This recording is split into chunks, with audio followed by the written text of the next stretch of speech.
नमस्कार दोस्तों, स्वागत है आपका अपने यूट्यूब चैनल एटी की पाठशाला में। आप सभी को राधे राधे, जय श्री राम। हम लोग की DTLSB टीचिंग मैथ्स की क्लासेस चल रही हैं, जिसमें हमारा पहला टॉपिक लीनियर अलजेब्रा हम लोग कवर कर रहे हैं। लीनियर अलजेब्रा की हम लोगों ने कॉन्सेप्ट्स की क्लासेस अच्छे से कर ली हैं। अब हम क्या कर रहे हैं, उसके MCQ types question practice classes कर रहे हैं।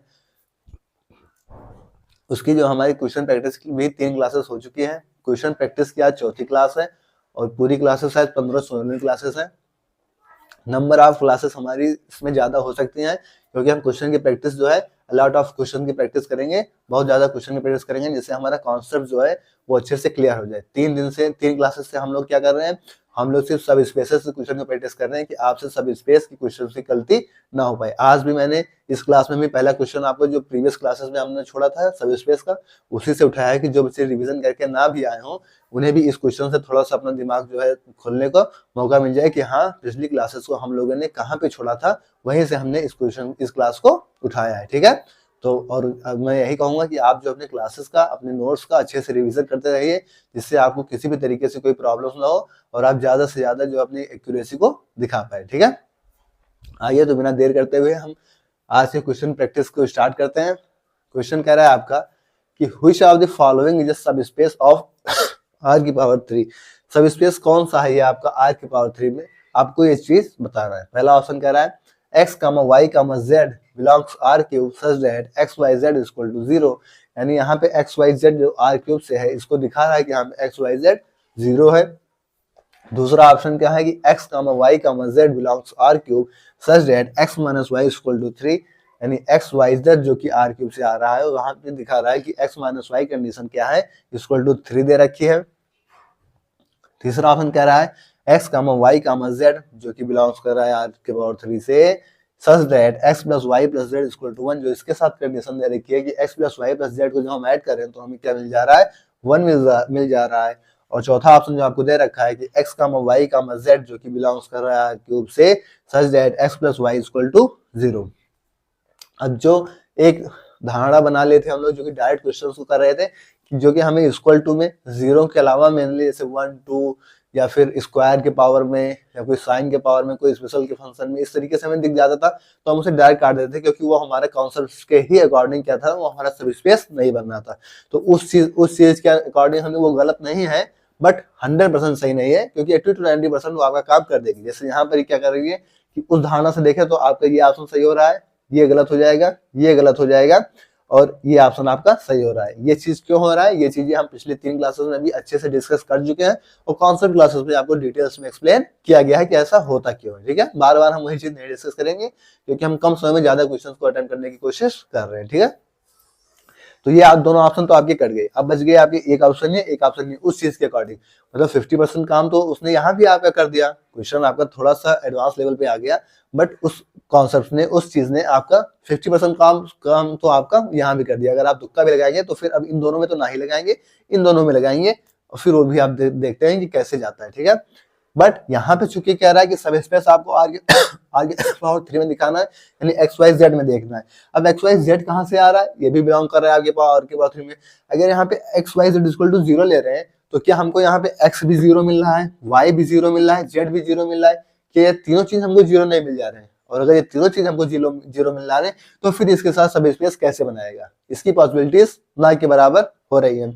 अगर हम इस वाले ऑप्शन को देख रहे हैं कि x y z equal to r cube से आ रहा है, और यहाँ पे अगर आपको x plus y equal to 0 दे रखा है, फिर जो हम यहाँ से x को वेरी कर रहे हैं तो क्या हमें मिल जा रहा है, एक्स की वैल्यू क्या मिल जाए माइनस वाई, या y को कर रहे हैं तो हमको क्या मिल जा रहा है, y की वैल्यू माइनस एक्स, जो कि हमें दिखा रहा है कि ये सब स्पेस बन सकता है। तो हमारा कौन सा ऑप्शन सही हो जाएगा, ऑप्शन डी हमारा क्या हो जाएगा, यहाँ पे सही हो जाएगा। ठीक है, तो इस तरीके से आपको क्वेश्चन को टैकल करना और क्वेश्चन के ऑप्शन को टैकल करना, उससे खेलना आपको सीखना होगा, जिससे आपको कोई भी प्रॉब्लम ना हो और आप कम समय में ज्यादा से ज्यादा क्वेश्चन को अटेम्प्ट कर सके और अपना सिलेक्शन को क्लियर कर सके। ठीक है, तो इस क्वेश्चन को नोट करिए, इसके आगे हम नेक्स्ट क्वेश्चन की तरफ बढ़ते हैं। नोट करिए,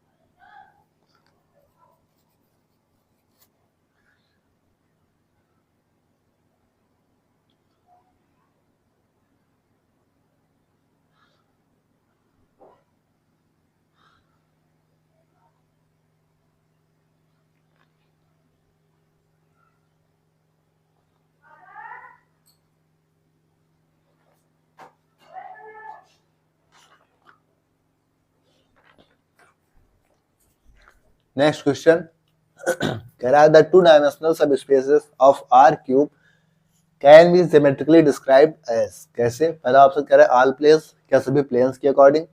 दूसरा ऑप्शन कह रहा है all planes through the origin, क्या सभी प्लेन्स थ्रू द ओरिजिन के अकॉर्डिंग। तीसरा ऑप्शन कह रहा है all lines passing through the origin, सारी लाइंस हमारी कैसे ओरिजिन से पास हो। चौथा ऑप्शन कह रहा है आपका the only planes x equal to 0, y equal to 0, z equal to 0 के अकॉर्डिंग पास हो। प्लेन 2D प्लेन्स हैं तो कैसे होंगे? जैसे कोई मान लीजिए x plus y equal to क्या हो गया 1, एक्स वाई में दो प्लेन्स हो गए। वाई जेड में देख लें अगर तो 2y plus z equal to मान लीजिए 2। इस तरीके से 2D में आपकी कोई प्लेन हो गई, ठीक है।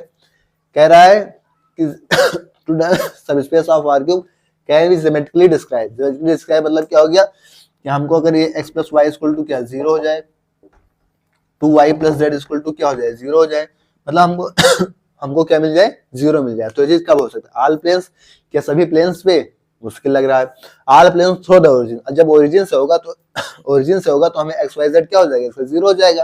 तो कौन सा ऑप्शन हो जाएगा आपका? All planes through the origin. Through the origin जाएगा तो कैसे सब स्पेस हो जाएगा किसका? आर क्यूब पर ज्योमेट्रिकली। कह रहा है all lines passing through the origin, तो लाइंस नहीं, हमें कैसे चाहिए? प्लेन्स। कह रहा है द ओनली प्लेन्स, हमें ओनली एक प्लेन्स नहीं, हम क्या है सारे प्लेन्स को लेकर चलेंगे। x equal to 0, y equal to 0, z equal to 0। कौन सा ऑप्शन आपका सही हो जाएगा? आपका हो जाएगा all planes through the origin. ठीक है, तो अच्छा क्वेश्चन है, इसे नोट कर लीजिए।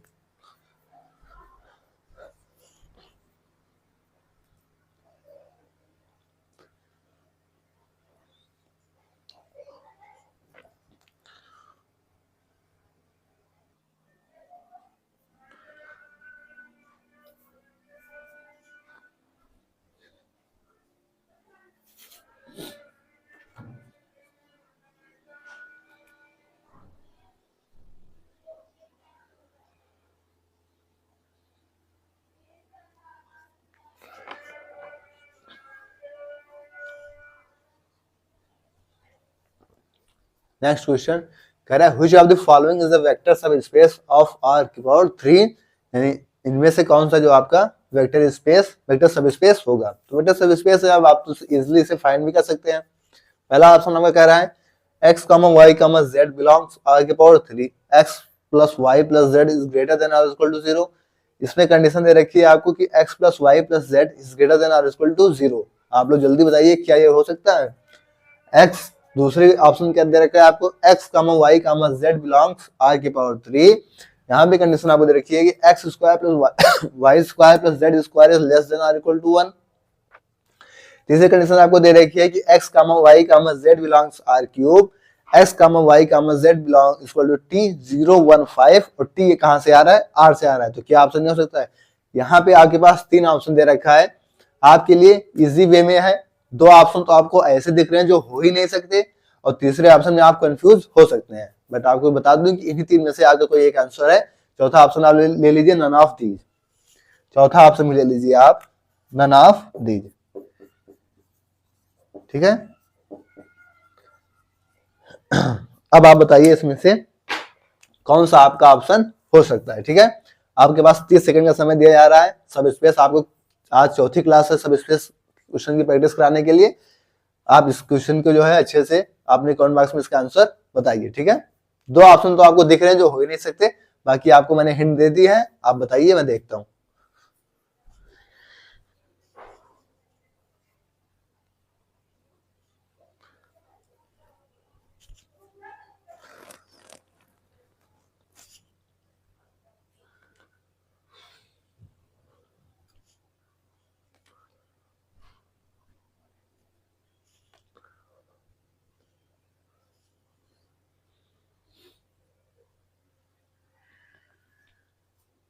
क्या हुआ? अरे भाई, दो ऑप्शन तो दिख रहे हैं ना कि नहीं हो सकते। सब स्पेस बताना है आपको। एक्स वाई जेड यहाँ पे greater than or equal to 0 दिख रहा है, तो क्या हो सकता है? 0 से बड़ा है, तो जो कंडीशन है, जो कॉन्सेप्ट हम लोगों ने सीखा उसके अकॉर्डिंग क्या हो सकता है? जाहिर सी बात नहीं होगा। कितनी बार वही चीज आपको बतानी पड़ती है। फिर कह रहा है x y z belongs R की, x square plus y square plus z square, या तो एक से बड़ा, या तो एक से छोटा, या तो एक से छोटा।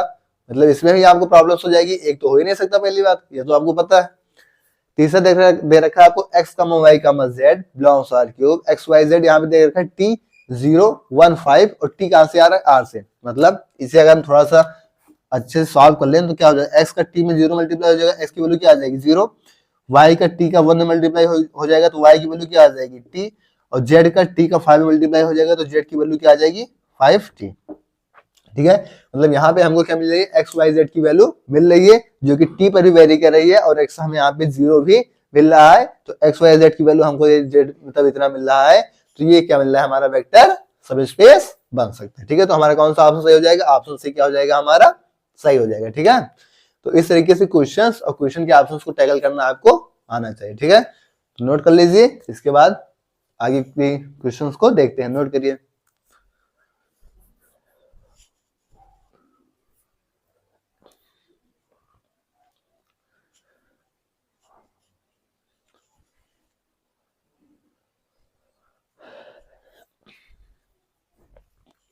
दोस्तों आज क्लास को हम लोग यहीं तक रखेंगे, आज की क्लास थोड़ी सी छोटी रहेगी। ठीक है, इसके आगे हम नेक्स्ट क्लास में इसके आगे क्वेश्चन को डिस्कस करेंगे। क्लासेस हम छोटी कर रहे हैं, क्वेश्चन से कोई बर्डन नहीं है, हम धीरे धीरे क्वेश्चन की प्रैक्टिस कर लेंगे। अभी आपके एग्जाम में 3-4 महीना है, हमें क्वेश्चन को अच्छे से सीखना है, जल्दबाजी नहीं करनी है। ठीक है, क्लास आपको कैसे लिए करना है जरूर बताइएगा और अपना फीडबैक जरूर दीजिएगा। ओके, थैंक्स, जय श्री राम, राधे राधे।